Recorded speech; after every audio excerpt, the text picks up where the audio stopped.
Hello, my name is Liam and this is my multimedia presentation for physiological psychology. Today I will discuss the application of tDCS on major depressive disorder. Firstly, I will discuss the physiological mechanisms of MDD, followed by the physiological effects that tDCS has on stimulating the brain. Next, demonstrating how tDCS is proposed to influence the disorder's physiological mechanisms. We will then be offering an insight on how to fill gaps in existing knowledge, ending with a concluding statement wrapping everything up. Physiological mechanisms of MDD have been attributed to abnormal function of the hypothalamic pituitary adrenal axis. Pathological hypercortisolemia, or otherwise named Cushing syndrome, occurs when the body is exposed to abnormally high levels of cortisol for a sustained period. This may result from traumas such as accidents, injury, or surgery, and are found to be the cause of some forms of depression. It becomes chronic after continued exposure to trauma and stress. Over time, it may produce chronic hypercortisolemia and results in long-term debilitating illness. The desired purpose of the tDCS is to modulate specific networks within the brain to artificially stimulate it with electrodes to boost cortisol activity to maximize action potential. Outlined in Baldari's article published in 2018, the condition group he used as an example were endurance runners. Mentioned in it was the effects of brain stimulation applied over the M1 region via a cephalic montage on exercise performance and psychophysiological responses to exercise and recreational endurance runners. His results suggest that this simple, non-invasive neuromodulatory technique would not be effective in altering physiological responses.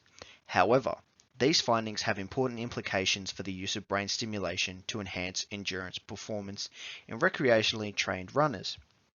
The outcome was proposed that maybe differences in electrode tDCS location, as well as intensity of the current, or the duration of the stimulation would produce different effects. Although tDCS is proposed to help with major depressive disorders, an emerging problem in recent times has been that of treatment resistance. As of a 2014 article published by William Silverstein showed that at the time ECT was the most common way to treat depressive disorders. However, in recent years, evidence has accumulated on the efficacy of tDCS. The treatment has developed respect in its potential antidepressant mechanism of action. Scientists began investigating tDCS as a treatment for depression in the 60s. Fast forward 30 years later into the 90s, and research into the use of brain stimulation therapies for depression grew exponentially, viewed as something essential for future research in treatment. However, MDD is a complicated disorder as not all facets of its pathophysiology and etiology are completely understood. One hypothesis is a pathological abnormality resulting in the left dorsolateral prefrontal cortex being too hypoactive, while the right is too overreactive. tDCS may produce electrode-dependent charges by enhancing the excitability of the left and reducing the activity of the right and correcting the imbalance. In turn, this imbalance fix may help resolve the depression. Recent clinical trial findings also indicate that tDCS is effective in patients who are not treatment resistant, like we talked about before. Adverse effects associated with tDCS are mostly limited to headaches and itchiness around the site of the electrodes.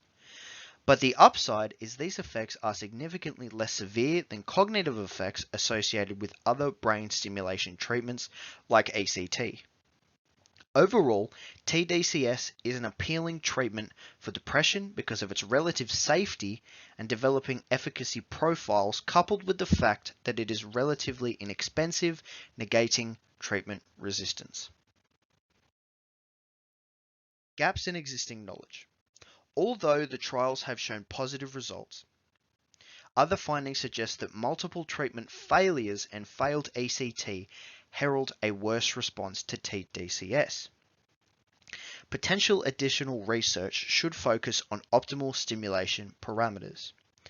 Adequately powered, randomized, and controlled trials with longer follow-up times are needed to establish long-term antidepressant effects of tDCS. Further research is needed to examine the utility of tDCS as a frontline treatment for more severe forms of depression. However, it is to be noted this should not be the first line of treatment that a patient uses. However, it does seem reasonable to consider it as a treatment for patients with mild to moderate depression without treatment resistance.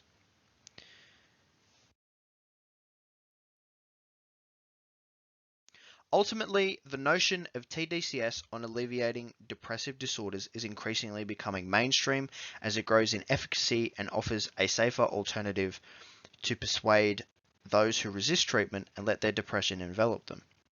It is a mission of care while at the same time treating these people to the highest possible standard, utilizing the best equipment available. Thanks so much for listening.